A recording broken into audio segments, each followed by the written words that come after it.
Hello, welcome back to the YouTube channel. I am Nick from Australia. Tonight's video is going to be my top 10 NRL centers of the 2020 NRL season. But before I get into that, I just want to say, if you haven't subscribed already, make sure you do. We are 21 subscribers away from reaching 1,000 subscribers, so it'll be much appreciated if you can subscribe to the channel. And you know what? Thank you to everyone out there as well who's been taking the time out of their day and out of their night to watch my videos. Much appreciated. Make sure you subscribe to the channel. The channel is going well, and welcome to all the new subscribers as well. But getting back to the top 10 NRL centers of 2020, I just want to say real quick as well, if you don't agree with someone in a different number, so if I put someone at number 8 and you go, no, that should be number 2, don't go off your nut in the comment section below saying that it's absolutely effed up, because what happened was, the last couple of days I've been doing these videos, I've been covering some pretty nasty feedback from a couple of people saying, oh, you fat effer, you know, all this crap. So honestly, if you don't agree with someone, honestly, just comment it and be respectful, be nice about it. I don't know, I shouldn't have to go through my comment section and delete comments that are nasty towards me. It's ridiculous. Anyway, let's get into it. My top 10 NRL centers of the 2020 NRL season. We'll go from number 10 all the way up to number 1. And we'll start off with number 10, the 10th best centre of the 2020 NRL season. It is the Melbourne Storm right centre, Brenko Lee. Now look, I thought Brenko Lee pretty much saved his career by going to the Melbourne Storm, going to a club that's got a fantastic system, and they do things probably better than anyone in the game now. I thought Brenko Lee had a pretty good year. Was building a pretty good combination with Jerome Hughes and Felice Kafusi and Suliasi Vunivalu. And I thought he held his own. I think defensively he probably struggled a little bit, but he got better as the season went on. And I've got to say, for a bloke that was nothing more than a backup player at the Gold Coast and at Canterbury, you know, to go to Melbourne, get fit, get good coaching by Craig Bellamy, and just save his career and play really well. I think it's a full credit to Brenko Lee, and I thought he had a pretty good season as well, and he played State of Origin as well at the end of the year, which was a pretty good achievement for him, and he won a grand final as well. So Brenko Lee, the best year of his career, thought he played well, and he is number 10 on my list. Number 9 is a guy that also plays State of Origin. He plays State of Origin pretty consistently. Number 9 is the South Sydney Rabbitohs left centre, Dane Gagai. Now look, I thought Dane Gagai had a pretty good year. I thought there was a few games where he was a bit quiet, but he's got to be in the top 10 somewhere. He's a quality player. Whether you play him centre, whether you play him on the wing, it doesn't really matter. He is a fantastic player, Dane Gagai. I thought he had a pretty good season. Not as good as what he has had in previous years, but overall, I thought Dane Gagai was quite solid. Was building a pretty good combination there with Cody Walker and Alex Johnson on that left side. I thought he played fairly well. Gagai set up a few tries for Alex Johnson, scored a couple himself. I thought and his average meters were pretty good as well. I think he averaged over 140 meters a game or something. But overall, I thought Dane Gagai had a really good season, and he definitely deserves to make the top 10. So Dane Gagai for mine, he is number 9 on the list. Number 8 is the other Rabbitohs right centre. It is Campbell Graham. Now, this bloke was more of a winger a while ago, and he transitioned into the centres because of injuries to James Roberts and Braden Burns. And I've got to say, at the start, I wasn't really a big fan of Campbell Graham in the centres, but my God, Campbell Graham, you can play him wing or centre, it doesn't really matter, because he'll get the job done every time. Now, look, I thought Campbell Graham, he did struggle at the start of his centre campaign, but he just got better and better as the year went on, and as the weeks went on. I thought he really improved, and I thought he really developed on that right side, building a combination with Adam Reynolds and was that other winger that was there, Jackson Paulo as well. I thought he built a pretty good combination, Campbell Graham, and he played fairly well. Probably a little bit unlucky not to make the New South Wales side. I think he got injured at the end of the year, so that pretty much robbed him of a position for the Blues. But overall, a pretty good year for Campbell Graham, and he is number 8 on the list. Number 7 is a guy that pretty much saved his career. I guess you could say he was reborn. Number 7 is the New Zealand Warriors right centre, Peter Hiku. Now, Peter Hiku the bloke was just an average player a while ago.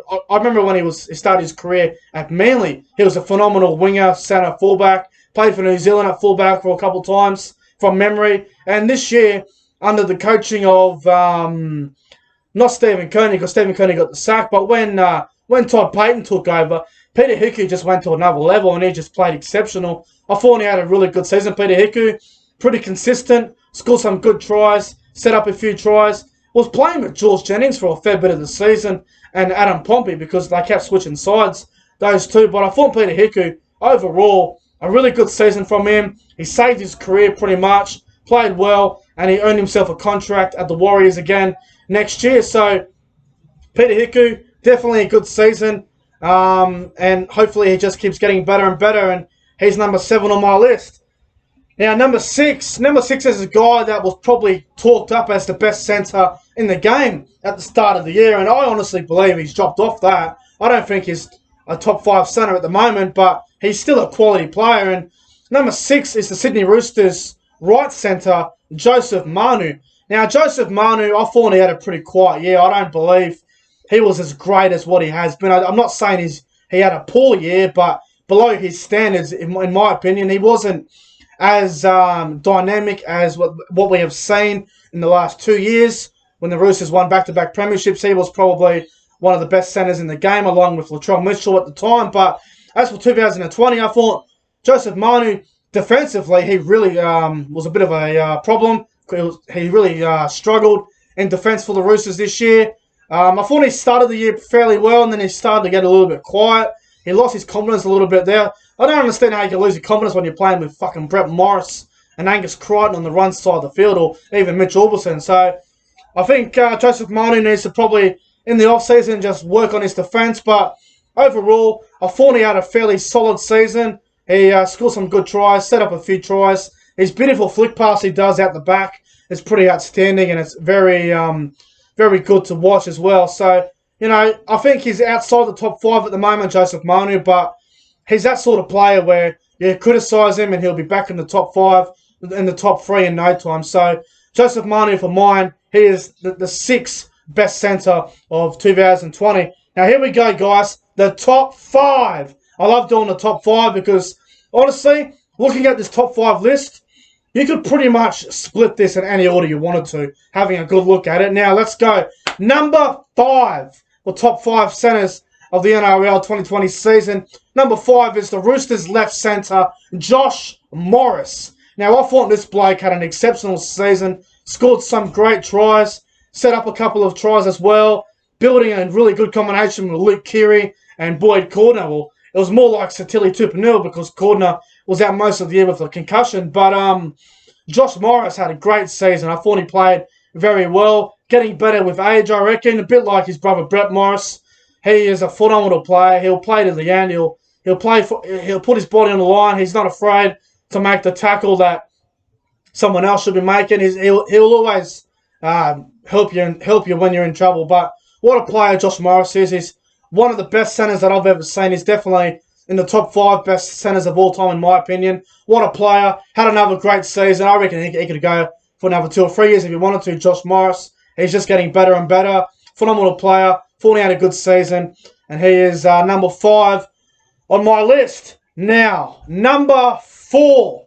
Now, this order, I reckon the top 4, you could pretty much switch this up any way you wanted to because it's very, very tight between these 4 players. Number 4 is the Melbourne Storm left centre, Justin Olam. Now, this bloke is becoming one of my favourite centres very quickly. He is just so good. He's dynamite, Justin Olam. He's a freak of a player. He's a great player. I think he's only going to get better as well. The longer Justin Olam plays next to Cameron Munster and Kenny Bromwich, the better he will get. I thought he had a really good season, Justin Olam, the Papua New Guinean international. Thought he had a phenomenal season, scored some great tries, set up a couple of good tries with the Fox, Josh Adokar. But Justin Olam, he is the ultimate strike centre, phenomenal player, and defensively he's gotten better as well. So I thought he had a good season, and he is number 4 on my list. Now, here we go. The top 3. This is very hard to put in order because these 3 centres are absolutely unbelievable, and it's very hard to put it in order. I think I'm going to upset a few people when I put this guy number 3. Number 3 is the Panthers left center, Stephen Crichton. Now, I know people are I'm going to cop it for Stephen Crichton at number 3. But look, here's the thing. I thought Stephen Crichton had a pretty good season. He started the year very well. He did have a quiet period in the season, in my opinion. There were parts where he was quiet. I know he had a few injuries at one point, but Stephen Crichton for number 3 in his first full NRL season, I think is a fair spot for him. Now, look, he will definitely be the best center in the world in the near future. There's no doubt about it. He is a strike player. The longer he plays with Viliame Kikau, the better I think he'll get. The combination on that left side between Luai, Kikau, and Crichton will only get better because they're all so young still. But Stephen Crichton for mine, number 3. I wouldn't rate him as the best center right now, but if you did, I can't really argue with you, to be honest. But I don't know if you could say someone in their debut season is the best center in the world. But I've got to say, I think he's number 3. He had a great season, and I think he'll only get better. Defensively, he's pretty strong as well. Now, number 2. This is very difficult. Number 2 and number 1 are very hard to pick. Number 2 is the Brisbane Broncos right centre, Kotoni Staggs. Now, Kotoni Staggs, for mine, would have been a definite State of Origin starter for sure if he didn't get injured. It's a shame that he got injured because he was killing it in a really poor side. The Broncos had a pretty abysmal season, as we all know, but Kotoni Staggs was absolutely outstanding. I don't think he had many bad games. If he did, I can't really remember what games he had that were really bad, but I think he played about 15 games this year. I thought he was outstanding. He's a phenomenal player. I remember when he played 5'8" for Tonga when they beat Australia, and I was going, what the hell is he playing 5'8" for? But he's that sort of player. You can play him at 5'8" or centre. He's just a phenomenal player. He's an athlete. He's young. He'll just get better and better. Hopefully he comes back from his injury better and better, and I think he will. So you could argue number 1 as well, but I think number 2, Kotoni Staggs, is probably a fair spot for him. But a great season from Kotoni Staggs. Scored the try of the season. That game against the Dragons at the Suncorp Stadium. But phenomenal player and will only get better. And here we go. Number 1, you probably already tell by the thumbnail of the video. You probably already tell because I haven't mentioned this bloke's name yet. Number 1, the best centre of the 2020 NRL season, in my opinion, is the Dragons' right centre, Zach Lomax. Now, I know a lot of people are going to say, oh, that's bullshit. Lomax shouldn't be number 1. He played for the Dragons. They didn't make the 8. I don't think it matters where the fuck the Dragons finish on the ladder. It's all about individual performances and playing as a team. And Zach Lomax was absolutely outstanding this year. He scored some fantastic tries, kicked some phenomenal conversions from the sideline, set up a couple of freakish tries. He had a great season, Zach Lomax, and I believe he was robbed of centre of the season. Like I said in my Dally M review, when I did the Dally M football review, I went on a bit of a rant about that, but I thought Zach Lomax was the best centre this year. I thought he was outstanding. Attack was outstanding. Defence was a problem. The only thing Lomax has got to fix up is his errors. I think he had the most errors in the competition this year, which I did not know, which is actually a bit of a surprise to me. But I guess you'll make heaps of errors when you're playing with someone like Corey Norman who will throw you shit passes. But Zach Lomax, for mine, he had the best season out of all the centres. I thought he was exceptional. Thought he was dynamite. His attack was outstanding. His defence was great.